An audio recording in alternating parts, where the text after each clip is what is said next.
Lindsey Graham is a contemptible man. He's proven that over and over and over again over these last 7 years, where he has discarded every principle, every conviction to curl up under Donald Trump's legs, to nuzzle up, to get a little warmth, a little affection, a little advancement for his political career. It is truly one of the great astonishments of the age. For me personally, it's incredible to watch because I knew him so well. I remember an occasion on the Straight Talk Express with John McCain. We were in the back of the bus and the reporters were all gathered around asking questions, and the phone rang. I recognized the voice immediately on the other end. I could hear it across the bus. It was Ted Kennedy. It was Ted Kennedy calling to check up on his friends, John McCain and Lindsey Graham. It was one of the more astonishing moments of my political career. McCain, who had begun the summer in last place, his front-running campaign completely collapsed, had come back. He had won the New Hampshire primary. He was on his way to becoming the Republican nominee, but he faced a primary where he was accused of being a rhino, a Republican in name only. Mitt Romney was running to his right. And there, on the back of the bus in plain sight, John McCain and Lindsey Graham in front of the entire press corps yucking it up with the lion of the Senate, an icon of the Democratic left, Ted Kennedy. But that's who Lindsey Graham was. He was a friendly man and a funny one. Lindsey Graham got along with everybody, got along with Hillary Clinton, and certainly got along with Joe Biden. He considered Joe Biden a friend and called him as such. Lindsey Graham talked about Joe Biden's outstanding character, talked about his family, talked about how much there was to admire about Joe Biden. Well, let's fast forward. Let us see how the Trump cancer has deformed Lindsey Graham's personality. Let's see Lindsey Graham talk about his good friend, the President of the United States. Let's watch Lindsey Graham talk about the urgent issues that will determine the type of prosperity and domestic tranquility our children and grandchildren have long after Lindsey Graham is dead, as they live their lives for another 50, 60, 70 years. Let's watch. If you're worried about the slide to socialism, you're not crazy. If you believe there's a two-tiered justice system where the Bidens get away with stuff and they come after Trump and make stuff up, the dossier was fake, the laptop was real, you can't trust FBI, DOJ anymore. Well, what to do about it? If we have a Republican-controlled Senate, just 2 more votes, then we can stop all the crazy stuff. You know, Grassley be in charge of judiciary, I'll be in charge of budget. We can call these people into the Senate. What happened to the allegation that Hunter and Joe Biden had a conversation with a guy in Ukraine, a Burisma gas official, about money? Where did it go? How did it get disposed of? I can't ask those questions until I'm in charge.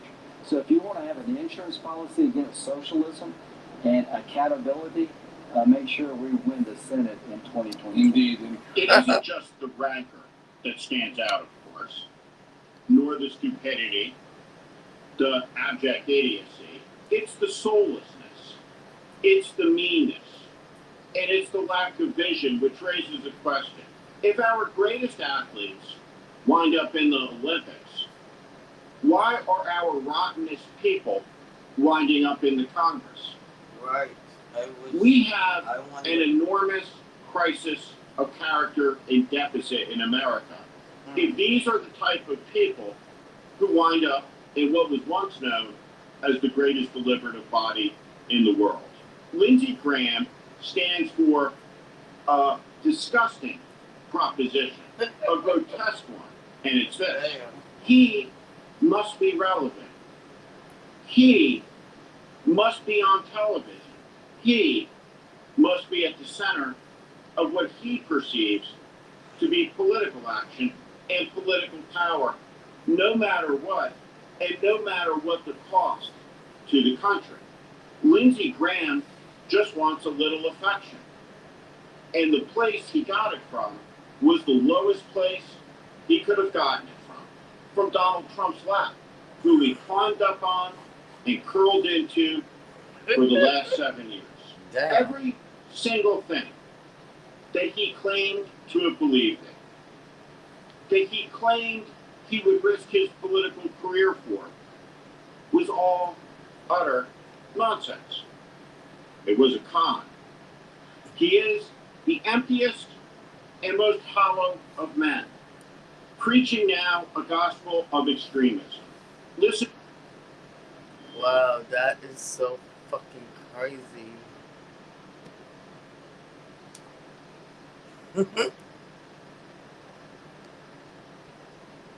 He says is the urgent business of the nation is what? Abusing the president's addicted son? Trying to disrupt and blow up his recovery? The allegations that Lindsey Graham is making against President Biden and Hunter Biden are conspiracies.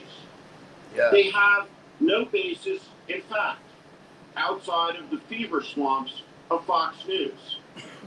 What occurred in the United States Congress, an anti-Semite, conspiracy loon like Marjorie Taylor Greene, holding up pictures of the president's son's privates, showing his most depraved images from his lowest moments in life, to what end? For the purposes of making the country stronger, better, achieving justice, domestic tranquility, prosperity? What is the point other than the cruelty? Are they seeking to drive him to suicide? Will Marjorie Taylor Greene and the rest and Lindsey Graham be satisfied if the president were to lose another son?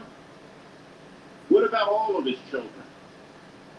What is it that they want beyond the destruction of this human being, whose life, like all human life, has worth and purpose? Lindsey Graham, a soulless and empty man, wants to do proverbial violence to the president's family because it will hurt a political opponent. How sick is that? Does it make your life better? Your mother's, your father's, your sisters, your brothers, your neighbors, your kids? Does it fix a pothole? Nope. Does it make the airplanes fly on time? Not that either. What is the purpose of it all? Beyond cruelty. There is a collapse of public integrity in this country. There is a collapse of probity and rectitude because the lowest people have reached the highest offices. Yeah. Kevin McCarthy is a case in point. The speaker in name only. The man who stands for corruption at a level like no other person who has ever inhabited his office. He now seeks to expunge Donald Trump's impeachments, to wipe it away. How perfectly, how to put it, Stalin-esque? It is what the Soviets did. When a general or minister or some communist apparatchik fell out of favor, they would simply be erased from history. They would literally disappear from the images. I guess that's Kevin McCarthy's plan. He's going to disappear the impeachments. They'll be gone, expunged, like they never happened. But of course they did. Twice. Donald Trump is twice impeached. And Donald Trump now is twice indicted. And soon to be indicted again for trying to end American democracy, for his betrayal of his constitutional oath. Think for a second today about the heroism, the quiet heroism of people like Rosa Parks, whose defiance on an ordinary day lit a revolution for justice in this country. Rosa Parks had guts. Our politicians don't. Think about Harriet Tubman. Think about the young men who stormed off of landing crafts, threw the steel hurling at them, slicing the person next to them to bits. The people who risked their life for liberty. Think Hit it about up. them. Hit him up, Steve. As you consider the cowardice and the scumbaggery of people like Kevin McCarthy and Lindsey Graham on this late July day. The United States of America is worth defending. Its institutions are worth preserving. Its noble purpose is worth making better. We have a national crisis because the American people are apathetic. And the American people have grown detached from the politicians that shape the destiny of the nation. And because of that, we have people like Lindsey Graham leading us. The lowest of the low can't look up high enough to see what's ahead. We all ought to remember that because we deserve better.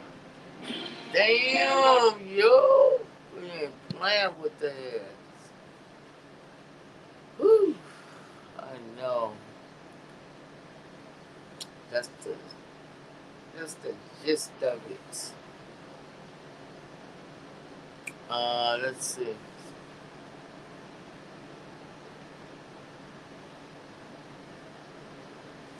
Let's go here, of course.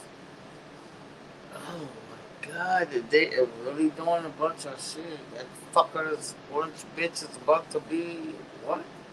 Indicted again. That fucking criminal. It's such a criminal.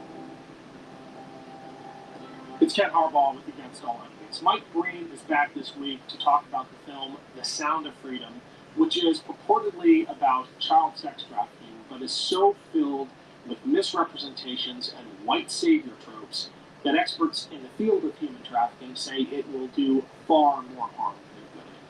Even worse, potentially, is the fact that this film fuels conspiracy theories, and its backers are linked to QAnon. Here's the film's star, Jim Caviezel. Okay, we're not gonna do that one because we've got enough craziness out here already. Oh god, I don't feel like that one. That's terrible. We'll watch that one another time. Cause there's a lot of bullshit going on.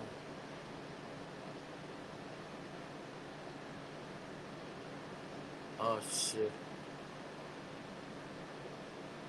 Appearance before the House Oversight Committee on the weaponization of the federal government was pretty confrontational. A lot of Democrats really took it to RFK Jr. because of his extreme stances and views on COVID and vaccines and masks. Now, RFK Jr. is a Democrat who wants to run for the presidency against Joe Biden, which explains why Democrats were so confrontational, because they want to make it very clear that RFK Jr. has no support in the Democratic Party.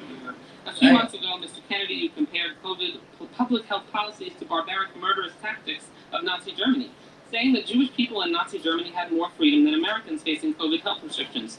In hindsight, Mr. Kennedy, do you reject this absurd and deeply hurtful and harmful comparison, or do you still stand by it? Congressman, what you are saying is a lie. That you said it.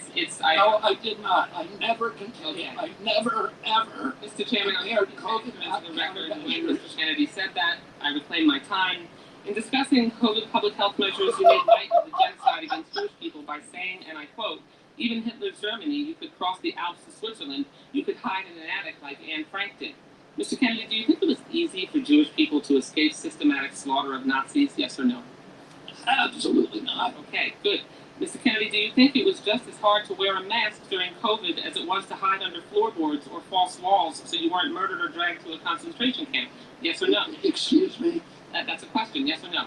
I didn't hear your question. Okay, I said, do you think it was just as hard to wear a mask during COVID as it was to hide under floorboards or false walls so So you weren't murdered or dragged to a concentration camp. Of course not. That's ridiculous. That's a comparison that you made. I did not make that You did. Were the Shut measures stop taken lying. to contain the spread and fatalities related to COVID in any way at all comparable to the murder of 6 million Jews? Yes or no? Absolutely not. Okay.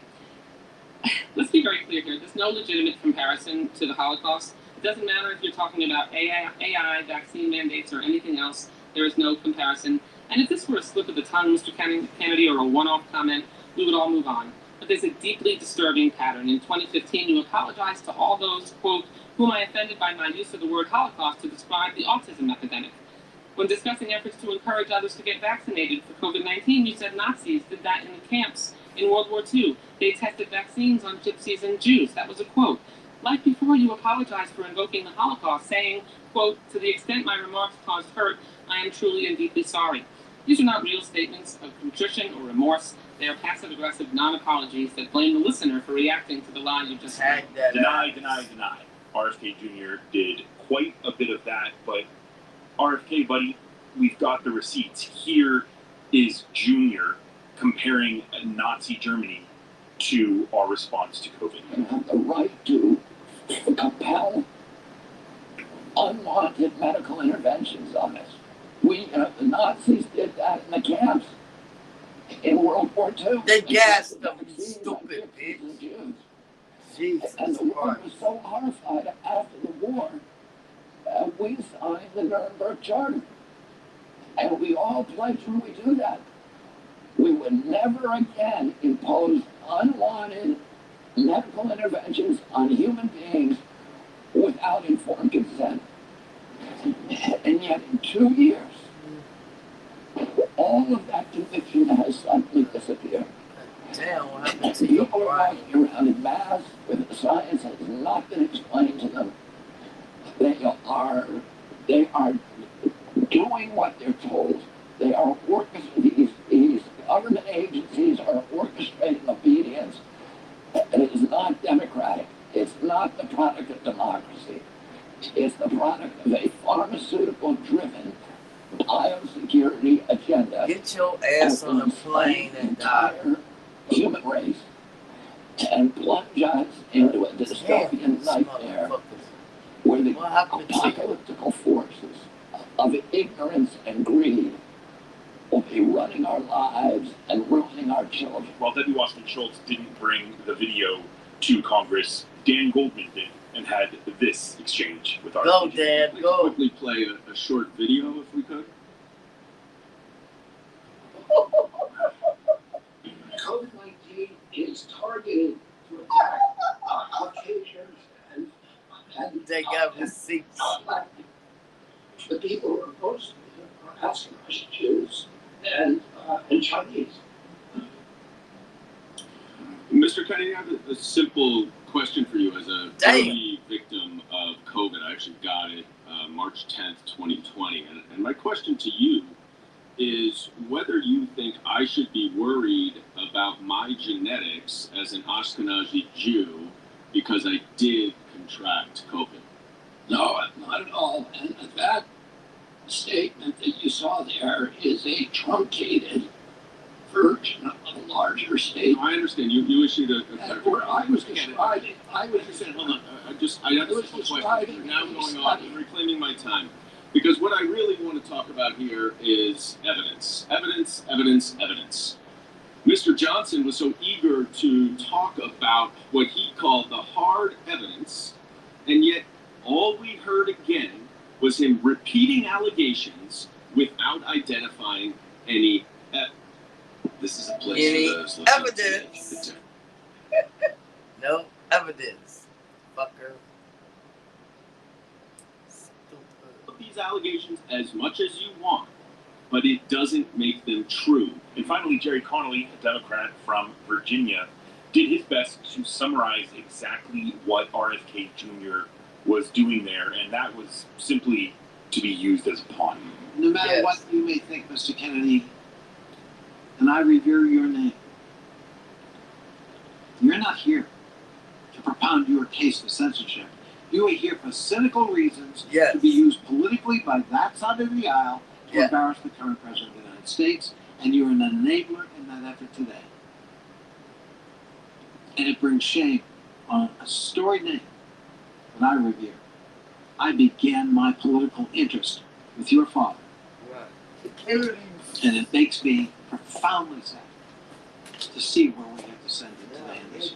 That's really what that committee is all about. It's not to uncover weaponization of the government by Democrats. It is the weaponization of the government by Republicans, much like Jerry Connolly said there. So this was RFK Jr.'s moment in the spotlight, and I mean, that's pretty embarrassing when you have to deny that you said things when there are videos of you saying these things.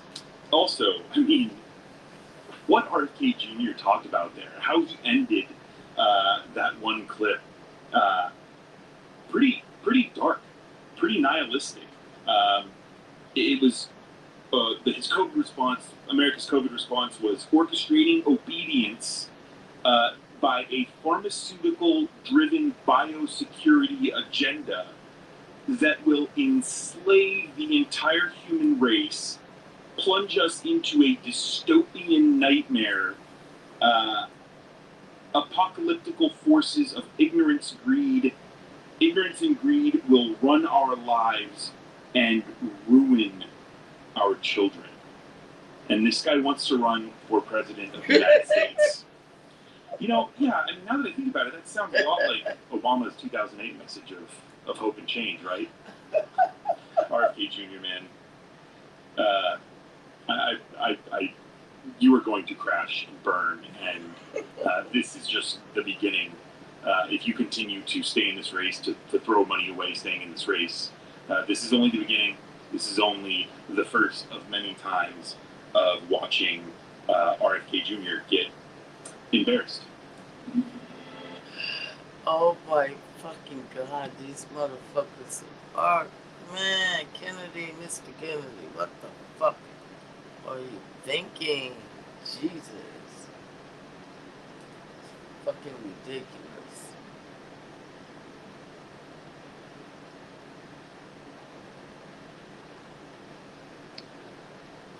Okay. Let's see what my man Brian talking about. Ryan Cohen. Okay, let's see. Through the courts in Georgia challenging both the state legislative maps and the congressional maps, where the plaintiffs are alleging that the maps violate the Voting Rights Act. The maps were drawn and passed by the Republican legislature last cycle, and they were approved by a judge, but only because the midterms in 2022 were fast approaching. But now, the plaintiffs in this case are looking for new permanent maps ahead of the 2024 election. And because of the surprise Supreme Court decision in Allen versus Milligan, which upheld that Section 2 of the Voting Rights Act is constitutional and prevented the dilution of minority voices in redistricting, suddenly these cases in Georgia have new life. Now, as for today's news, Republicans in the state tried to have the case dismissed, which would leave the current illegal maps in place in Georgia. The judge, Steve Jones, who's an Obama appointee, has refused to dismiss the case and will allow all three lawsuits to proceed to trial together on September 5th. Here's Mark Elias during our most recent episode of our YouTube-only voting rights series, Democracy Watch, explaining exactly this. Yeah, so there's actually been some recent good news in Georgia, and so I'm glad you asked. The trial court there rejected the state's motion for summary judgment, which is basically a way to short-circuit the case, and set it for trial. So that case is going to trial on September 5th of this year. So, you know, there's been a lot of concern in all of these states, including in Georgia, that the cases won't move fast enough that Republicans will be able to stall this out. That case is going to go to trial on September 5th in the state of Georgia, and I predict we're going to have a favorable ruling in that by the end of September, in plenty of time for there to be new maps for the 2024 election. How many seats may be at play in Georgia?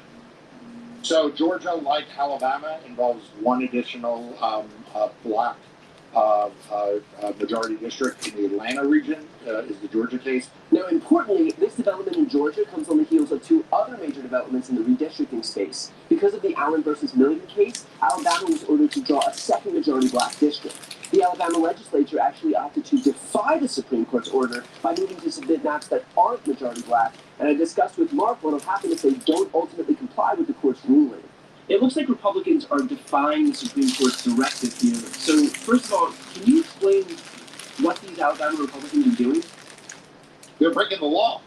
I mean, you just kind of said it, right? They're defying the court's order. They were ordered by a 3-judge panel, which included two judges appointed by Donald Trump, to draw a new map because the map they drew was illegal. They were like, no, you don't understand, you're wrong, this needs to go to the U.S. Supreme Court. The U.S. Supreme Court agreed it was illegal. And so this was their chance to fix the illegality, to draw a new map which has 2 majority black districts. And instead of doing that, they have been engaged in what can really be described as cynical political theater. That's what they're doing. It's cynical political theater of drawing a new map that does not comply with the court's order, and they can't do it, and they're not going to get away with it. Okay, so I might be betraying my naivety here, but the legislature did pass those 2 different maps, neither one of which comport with the directive from both the federal court and the U.S. Supreme Court. How can they do this? They can't. I mean, this is the thing.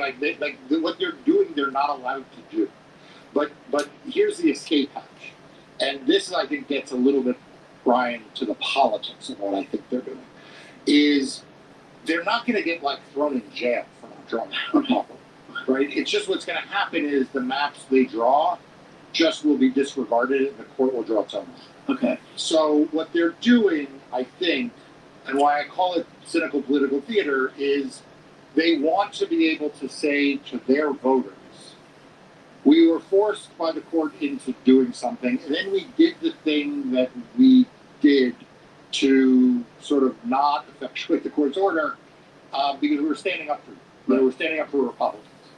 And knowing full well that the way this ends is that the court disregards what the legislature is doing and just draws its own map. And then they get to say, you see, it was the runaway judiciary. It wasn't us. So I think that's what they're doing. All of which is to say, Alabama Republicans will certainly stall. They'll certainly refuse the court's directives here. But at the end of the day, Alabama will have a second majority black district. In Louisiana, also thanks to the Milligan case, that state will draw a second majority district. And while we've heard rumblings from Republicans about not complying with the court's ruling, the same principle will apply as the one in Alabama. Louisiana, too, will have a second majority black district in time for the 2024 election. And finally, that brings us to Texas. One last time, here's Mark Elias explaining a slightly different situation in that state. Yeah, so Texas is a more complicated case because it involves more seats, it involves more parts of the state, and it involves seats that both involve, or violations of the Voting Rights Act, that both involve denying Latino voters their opportunity to elect their candidate choice, and black voters their opportunity to elect candidates of their choice. So in Texas, you're looking at someplace between 4 and 6 seats that should be added as minority districts. The majority of those would be majority Latino districts, both along the border, but also in other parts of the state. And then in Harris County, in addition to additional Latino districts, you would have 1 or more additional black districts.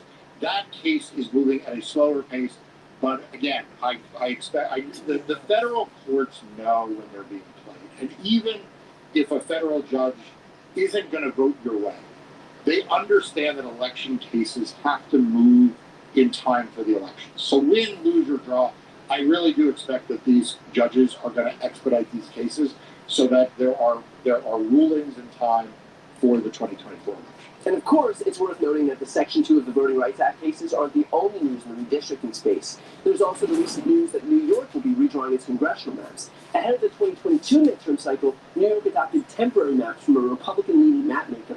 That midterm cycle netted Republicans 4 additional seats in the House. Of course, now, the Democratic legislature will have the opportunity to draw its own maps, and estimates suggest that we could be looking at between 4 and 6 new seats for Democrats in 2024. And given the fact that Republicans' majority in the House is currently only 5 seats, this would clearly be a major boon for Democrats' prospects to take the gavel away from Kevin McCarthy. With that said, I want to make one caveat. This is not a guarantee that Democrats will win the House. What these decisions will do is give us the opportunity to flip seats. Right now, most of these seats are scientifically engineered so that Democrats can't win. After these new maps are drawn, they'll be in play, but nothing will be handed to us. We still have to turn out to win these elections. We still have to appeal to friends and families and neighbors and coworkers. We're getting a massive opportunity here to balance the scales, and as we've come to learn all too well, these opportunities don't come around often. So as we head into 2024, make sure you're ready to make your voice heard, because everything will be on the line in this next election. Of course it will, bro. Before you go, I need some help. Please subscribe. So that's it. This watch time hours. See you guys in the morning.